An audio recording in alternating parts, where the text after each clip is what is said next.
Namaku Yuni, usiaku 50 tahun. Sejak suami meninggal 3 tahun lalu, aku belajar hidup sendiri, pelan-pelan, tanpa banyak suara, tanpa pelukan pagi, dan tanpa seseorang yang menanyakan, "Kamu capek nggak hari ini?"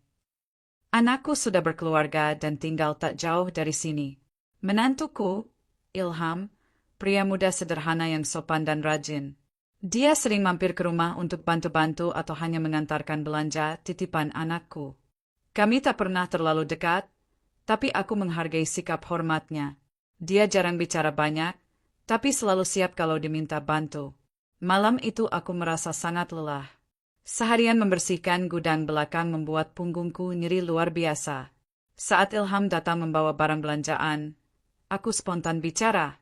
"Ilham, kamu bisa bantu pijitin ibu sebentar nggak?" Punggung ibu kayak ketarik semua. Dia agak kaget. Wajahnya ragu, tapi dia menjawab pelan. "Iya bu, boleh.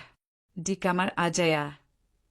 Aku masuk duluan, menyiapkan minyak kayu putih dan menyalakan lampu meja yang redup. Rasanya aneh, tapi bukan karena dia menantuku. Lebih karena aku sadar, sudah sangat lama tidak ada sentuhan perhatian dalam hidupku. Aku berbaring perlahan. Tubuhku tertutup kain tipis, hanya bagian punggung yang terbuka.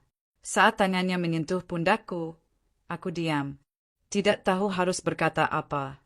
Tangannya kaku di awal, tapi lama-lama lebih tenang. Pijatannya ringan, tapi terasa hangat. Bukan dari kekuatan fisik, tapi dari perhatian kecil yang tulus. "Sakit enggak, Bu?" tanyanya pelan. "Enggak, pas, makasih ya."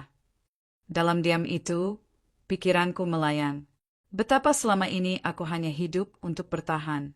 Menyibukkan diri, agar tidak ingat bahwa aku sendirian. Dan malam itu, lewat pijatan kecil, aku merasa diakui lagi sebagai manusia. Sebagai perempuan yang masih ingin dipedulikan, meski usianya tak muda lagi. Kami tak bicara banyak, tapi aku bisa merasakan dia menghormatiku. Tidak ada niat buruk, tidak ada maksud lain. Hanya perhatian tulus dari seorang pria muda kepada ibu mertuanya. Beberapa menit berlalu. Punggungku mulai terasa lebih ringan. Aku duduk perlahan, membenarkan selimut, dan menatap ke arahnya. Ibu nggak tahu kenapa, tapi ibu merasa lebih tenang sekarang. "Terima kasih ya, Nak." Ilham hanya tersenyum kecil dan menjawab, "Ibu jangan sungkan.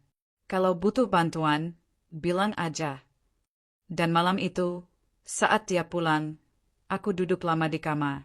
Tidak menangis, tidak tertawa. Hanya diam, memeluk diri sendiri, dan bersyukur bahwa aku masih bisa merasakan sesuatu. Kadang, kita hanya butuh satu hal kecil untuk merasa berarti. Satu perhatian, satu sentuhan, bukan untuk mencari cinta baru, tapi untuk mengingat bahwa kita masih hidup. Masih pantas dirawat, dan tidak benar-benar sendiri. Catatan-catatan produksi.